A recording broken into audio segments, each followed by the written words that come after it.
What's up, TBS crew? It's your boy Steph, back with another reaction. This time we have Creepypasta Jr. A strange fog fell on our town. Creepypasta uploaded February 9th, 2019.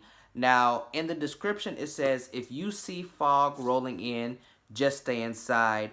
Now, this is reminiscent, and this, reminds me of that horror movie, I guess it's deemed, The Mist, where there was a mist going around, and if you go out into it, you would basically get killed. You would get your shit fucked up. So, I don't know if this creepypasta is going to be related to that, or it's going to go along the same lines, but that's fog and mist are like, I mean, they're pretty much, I don't know if you would say they're the same thing, but they have some similarities. So down in the description will be a link to Creepypasta Jr.'s channel, a link to this original video so y'all can see it for yourselves without my commentary. Also will be links to all of my social medias.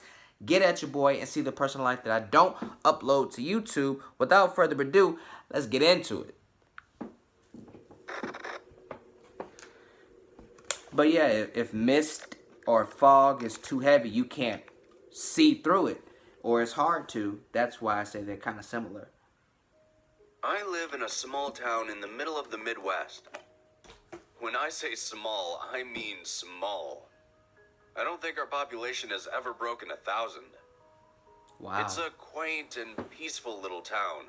Right. That's basically the reason I chose to live here. That, and the fact that I was born and raised here.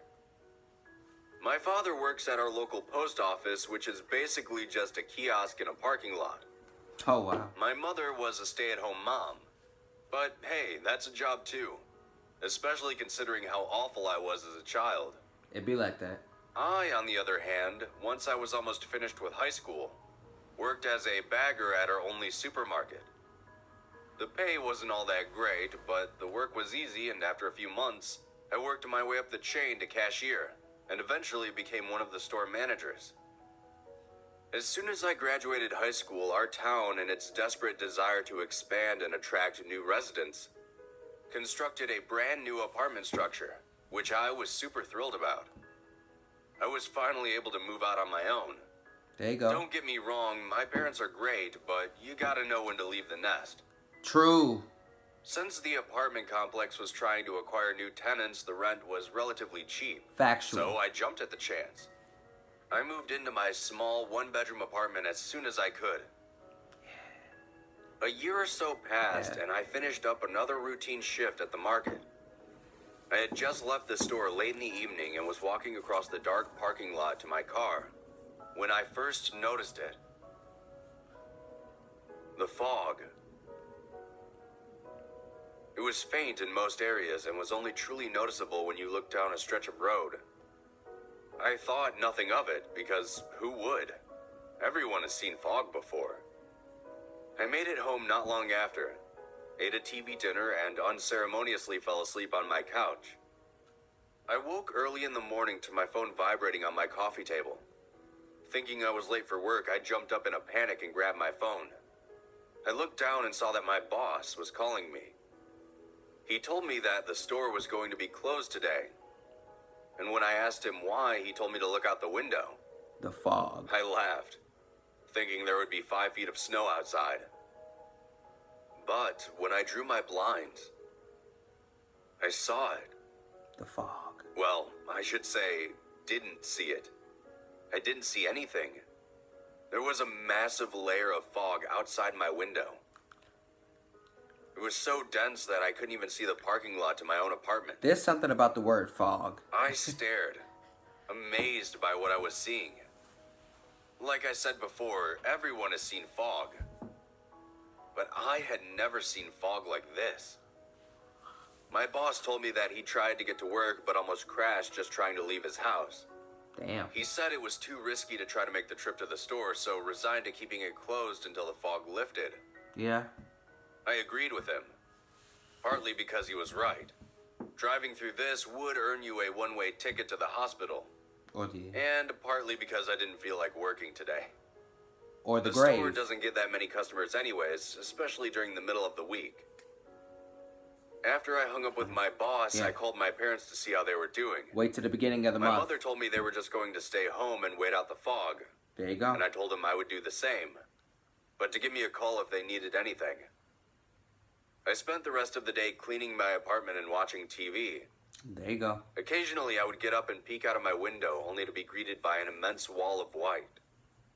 After looking out of the window for the third time, I sat back down and turned on the Weather Channel. There was zero mention of any heavy fog across the entire network. This struck me as odd.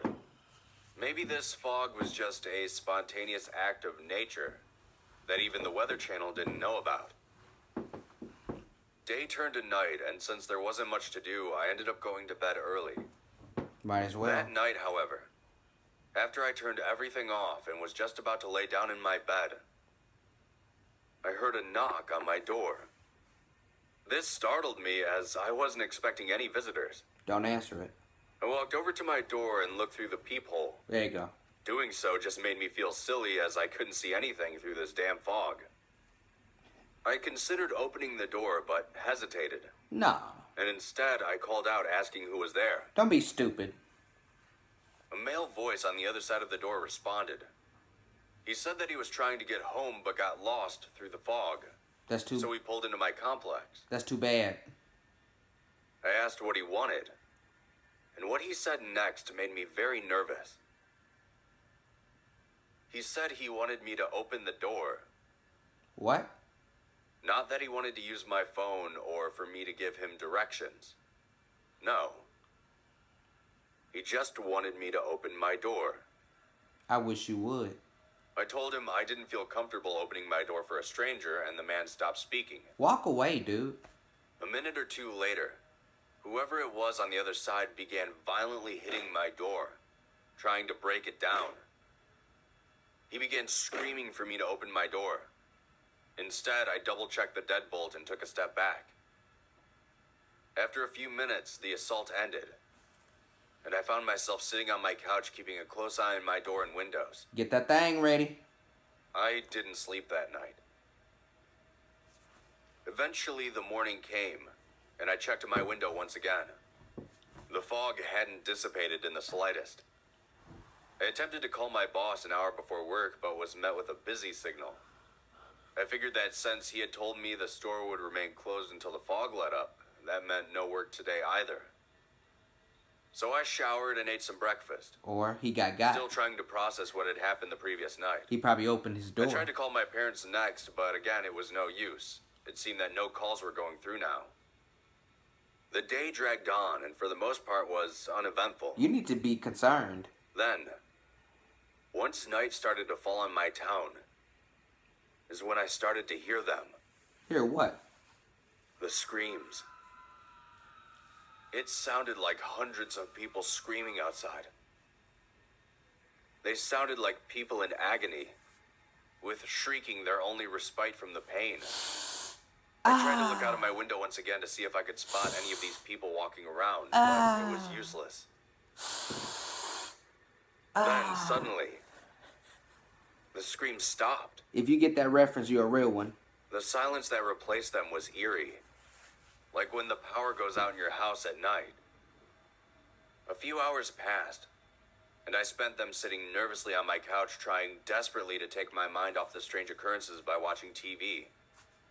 Even though I was very freaked out, having stayed awake all the previous night was beginning to take its toll on me. It be like that. And against my will, I fell asleep.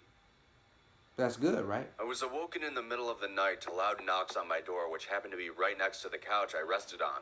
Dude. My eyes shot open as I stared at my door. Dude. I didn't want to get up. I just laid there wide-eyed. Ignore it. The knock sounded a few more times, then stopped. My plan was to just ignore whoever it was until they went away. But then I heard something I didn't expect to hear. Someone on the other side of the door called out my name. Oh, no, no, It was no. a man's voice, but it sounded different to the one I had heard previously. Negative. Then, after a moment, the man identified himself. He said that he was a police officer, that he was just stopping by to check on the tenants. I didn't respond. He then proceeded to ask if I could open the door and let him in. Nah. I thought about it for a moment. Sue me. What if he really was a police officer? Then I thought about the previous encounter. The man on the other side of the door grew more aggressive as he began to demand that I open the door, or else I'd be in trouble. I thought about it, but by that point I was too scared to move. That's when the banging started. The banging rattled my door over and over again. I waited in fear that my door would give away at any moment. Then, a few minutes later, the banging stopped. As always. I quickly got up from my couch and dashed to my bedroom. I locked the door behind me and laid in bed, keeping an eye on my door. Hours passed, and even though I tried to stay awake, my eyelids shut, and I woke up a few hours later. Napping. That morning when I woke up, I looked out of my window expecting to see that familiar fog, but instead I could see cars in the parking lot and a few buildings across the street. The fog had finally lifted. The first thing I did was call my parents, and I breathed a sigh of relief when they both answered. I asked if they were all right, and they told me they were fine, that they spent the last 2 days playing dominoes and watching soap operas. I asked them if they heard anything weird, but they told me they didn't, that it was quiet both nights. I told them both that I loved them and I would call them later. A week has passed since then, and everything had seemingly returned to normal in my small town. I had asked my coworkers and boss if they experienced anything weird during the fog, but they all told me the same thing, that apart from the fog, it was quiet and uneventful for those couple of days.